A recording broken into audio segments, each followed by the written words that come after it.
네, 시장이 조금 늘어지는 분위기죠. 뭐 수요일이니까 좀 그런 것도 있겠고, 일단은 변수들이 아직 잔존해 있기 때문에 방향을 잡기도 어렵고, 포지셔닝 하지 않는 주체들, 이런 것들이 뭐 섞여 있다 보니까, 앞서 이제 기업들을 많이 얘기해 드렸는데, 오늘 또 종목 얘기해 드리긴 그렇고, 전체 그림을 정리해 봐야 될 것 같습니다.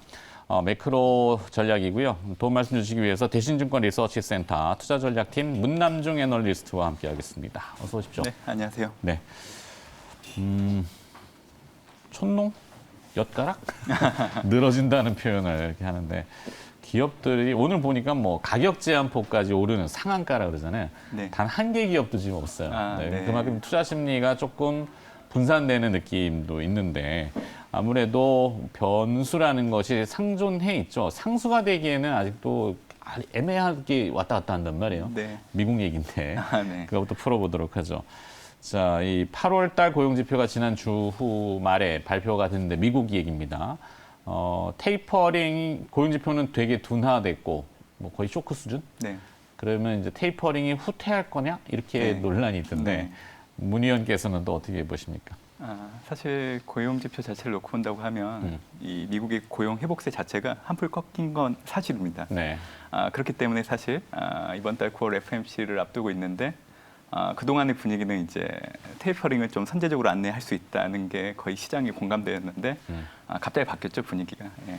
근데 이제 저는 약간 시장의 생각과 좀 다른데요. 네. 일단 이번 달에 선제적인 테이퍼링에 대한 언급은 분명히 있을 걸로 좀 예상을 하고 있고요. 그게 채권 시장은 그렇게 얘기해 주잖아요. 네네네. 오히려 이제 그 8월 이 고용지표 부진이라는 거는 이제 선제적인 안내가 끝난 이후 10월 이후에 놓고 본다고 하면 이 테이퍼링의 시점 자체를 좀 늦추는데 영향을 좀 줄 걸로 좀 보고 있기 때문에 단기적으로 보면 일단 선제적인 안내는 분명 이번 달 9월 FMC를 통해서 가능하다 이렇게 좀 보고 있습니다. 네. 사실 뭐 비농업 부분 고용자 수가 이제 올해 연간을 놓고 본다고 하면 월 평균 58만 6천 건 정도 했었거든요. 8월 비농업 부분 고용자 수가 23만 5천 건이라고 하면 거의 4분의 1 이상 보다도 반토막. 예, 그렇죠. 그래서 이제 이런 것들을 보면 우려가 커질 수는 있는데 아마 또 다음 달 되면 이 9월 고용 지표는 또 개선되는 모습이 나올 겁니다. 그래서 이런 걸 감안하면 사실 이례적인 변수를 가지고 연준이 통화 정책 결정을 하기에는 좀 어려운 부분들이 있다는 거죠. 그래서 저는 이제 과거에도 방송 나와서 좀 말씀드린 게 있는데 시장이 예상하는 것보다 테이퍼링 시점 좀 늦어질 수 있다. 그렇게 보는 이유는 일단 미국의 드라이빙 시즌이 이제 노동절이 끝났기 때문에 끝났습니다. 네. 물론 이제 그 이전 기간을 놓고 본다고 하면 코로나19 확산세로 인해서 이 월간 지표를 보면 이 노이즈가 섞일 수밖에 없기 때문에 사실 분별력이 높은 지표로 작용할 수 없다는 거죠. 그래서 노동절이 끝나고 이제 드라이빙 시즌의 어떤 계절적인 요인이 배제될 수 있는 9월 지표가 발표가 되면 그걸부터 이제 연준이 좀 잣대로 좀 볼 수 있다는 거죠. 그래서 의미 있게. 네, 그래서 이제 9월 지표가 발표되는 10월. 근데 이제 한 번만 놓고 또 정책을 결정하기는 어렵거든요. 그래서 10월 지표가 발표되는 11월 연속적으로 2번 정도는 하긴 하고 나서 대략적으로 12월 정도 돼야 빠르면 좀 테이퍼링을 시행할 수 있고 좀 늦어지면 내년 1월 통해서 이제 테이퍼링을 시행하는 쪽으로 좀 방향성을 잡고 있는 상황입니다. 네. 9월 미국의 FOMC는 9월 21일, 22일. 네. 공교롭게 또 우리 추석 연휴 때 해요. 네.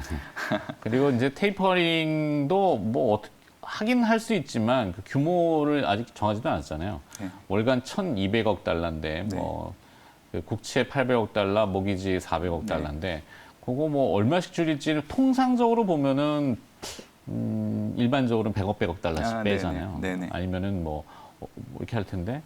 뭐 한 50억 달러씩만 뺀다든지 네. 뭐 그건 그들의 마음이니까 네.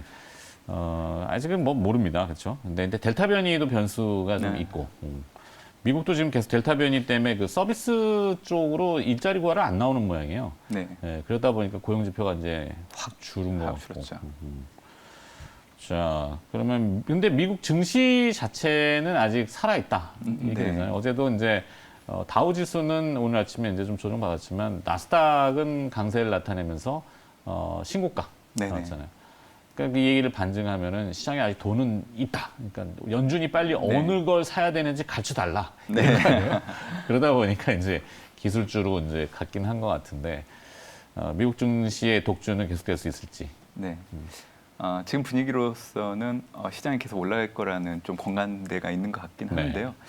결론적으로 말씀드리면 사실은 전통적으로 미국 증시는 9월달 평균적으로 0.3% 수익률을 좀 보였어요. 그러니까 이제 연간을 놓고 온다고 하면 플러스 수익률을 보이긴 하는데 되게 약한 달이었죠. 그래서 저는 9월 달에 전반적인 분위기는 좀 보합권에서 움직일 여지가 있기 때문에 지금의 미국 증시가 계속 올라가는 부분에 너무 취해 있으면 안 된다는 생각을 좀 가지고 있고요. 너무 상승에 익숙해지지 마라. 네. 사실 단기적으로 보면 고용지표 부진이 테이퍼링이 늦어질 수 있다는 기대로 옮겨질 수 있기 때문에 사실 시장에는 긍정적으로 작용할 수 있을 겁니다. 물론 이제 8월 달부터 워낙 매파적인 통화 정책 분위기가 강했기 때문에 네. 사실 반전을 기할 수 있는 지표로 작용할 수 있기 때문에 일단 나스닥을 중심으로 좀 미국 증시가 조금 더 상승할 여지는 있다 그렇게 좀 보고 있고요.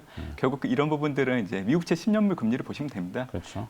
8월 고용지표 나오고 나서 미국채 10년물 금리가 1.3%대에서 1.2%로 내려왔기 때문에 결국 이 얘기는 3대 지수가 있지만 나스닥 지수가 계속 올라갈 수밖에 없는 발판이 되어줄 수밖에 없다고 그렇게 좀 보고 있고요. 제가 그럼에도 불구하고 좀 보합권 흐름을 좀 얘기하는 거는 사실 펀더멘탈이 뒷받침되지 않고 심리로 움직이는 장 흐름을 놓고 온다고 하면 과연 이 장이 계속 움직일 수 있을까 이런 의문점이 좀 들고 있습니다. 네. 사실 미국도 보면 지금 심리지표 부진이 실물지표 부진으로 연결되고 있는 부분들이 있고 골드만삭스가 미국 4분기 GDP 성장 전망치를 깎았잖아요. 맞습니다. 네, 6.5에서 5.5로 내렸고 미국은 지표를 살짝 한번 숨기는 것 같은데 뭐가 3분기에 대해서 뭐 안 좋은가? 왜 발표를 안 한다고 그러던데? 아마 예상치가 좀 내려갈 겁니다. 시장 컨센서스는 6.9 정도였는데 이게 6.3에서 이제 6.5 정도까지. 그러니까 일단은 내려간다고 보시면 될 것 같고요. 네. 사실 미국의 경제 지표가 내려가는데 미국 자체의 영향만 있는 건 아니고 지금 사실 미국 외 국가들을 놓고 온다고 하면 심리 지표가 좀 부진하게 나오고 있기 때문에 네. 미국도 수출을 하는 국가거든요. 그래서 영향을 받을 수밖에 없는 거고. 사실 시장의 투자 심리를 볼 수 있는 지표가 하나 있습니다. 그 푸콜 레이셔라고. 네. 이 지표 같은 경우에는 이제 콜 매수가 많아지게 되면 앞으로 좀 시장이 하락할 수 있다는 시그널을 보통 주는데 최근에 빈번하게 나타나고 있거든요. 그리고 미국 증시가 3대 지수가 있는데 지금 보면 나스닥만 올라가지 다우는 사실 모멘텀이 이미 꺾인 지가 좀 됐고요. 네. 그래서 이런 것들을 감안하면 사실 좀 미국 증시가 올라는 가지만 좀 불안한 마음이 앞서는 부분들은 분명히 있습니다. 예. 약간 사상두각처럼 올라가. 뭐 꼭 단언할 수는 없죠. 나중에 지나봐야지 알겠지만. 하여튼 이제 M2 증가율 추이가 좀 꺾인 건가요, 그게? 맞습니다. 예. 제가 좀 드리고 싶은 얘기 중에 하나이기도 한데요. 고용지표 둔화도 뭐 일간 이유도 있고 보조금 지급도 이제 멈추는 그렇죠. 거고. 예.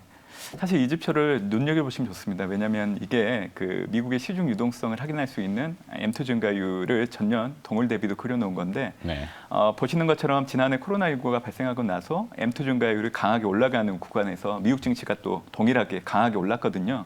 근데 이 지표를 보면 올해 2월을 피크로 해서 연속적으로 6월까지 내려가고 있습니다. 이 얘기는 뭐냐면 결과적으로 앞으로 미국 증시가 좀 하락할 여지가 있을 수 있다. 네. 이거를 좀 사전적으로 좀 알 수 있는 지표이기 때문에 일단 미국 증시는 계속 올라가지만 사실 하반기 전체적으로 보면 사실 모멘텀은 둔화되고 있는 게 사실이거든요.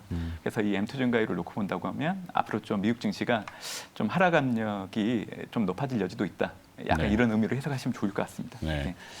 자, 9월 아직은 초반이긴 한데 뭐 시간이 워낙 빨리 가갖고 9월 달에 이제 증시를 방향을 결정할 수 있는 변수들 여러 가지 데이터들을 보여주시긴 했습니다만 국내 금리 인상 이슈도 아직 살아있고 네, 네.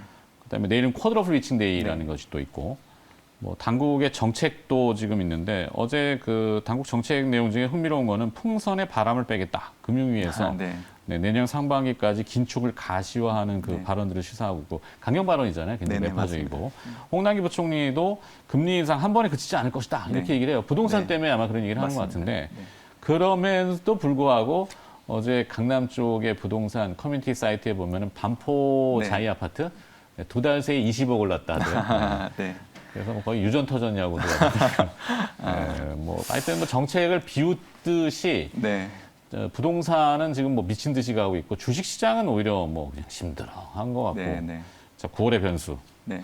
일단 9월 FMC가 끝나야 이 연준의 통화정책 로드맵에 대해서 가늠할 수 있기 때문에 네. 사실 4분기 제가 증시가 좀 올라갈 수 있다는 얘기를 좀 많이 강조를 해드리고 있는데 불확실성 해소를 바탕으로 가장 전제 조건이기 때문에 말씀드리는 거고요. 네. 기타 또 봐야 되는 변수들이 몇 가지 더 있습니다. 사실 7월 말에 이제 미국의 국가 부채 이제 한도가 한도. 유예되는 부분들이 있었는데 이제 9월달 무난하게 통과될 걸로 좀 보고는 있지만 그 과정에서 좀 난항을 보일 여지가 있다는 것도 있고요.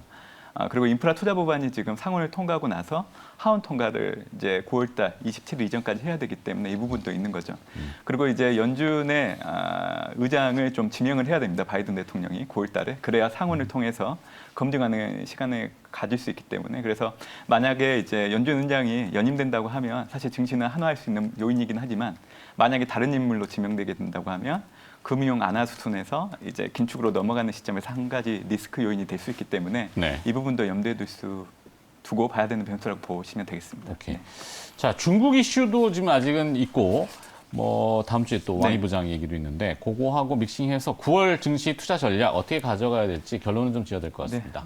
네. 일단 9월은 좀 보합권 흐름을 나타내겠지만 4분기보다를 놓고 본다고 하면 4분기는 지수가 올라갈 걸로 좀 보고 있기 때문에 좀 9월달 사실 비중을 적극적으로 확대하는 전략이 유효하다 그렇게 좀 보고 있고요.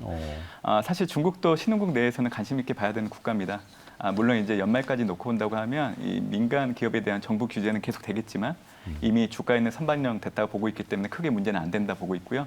그렇게 보는 이유는 7월달 증시 급락을 놓고 본다고 하면 펀더멘탈을 반영해서 급락이 나왔던 건 아니기 때문에 네. 과거를 놓고 본다고 해도 보통 그런 이벤트가 발생하고 나면 점진적으로 좀 완화되는 모습들이 나타나기 때문에 말씀드리는 겁니다.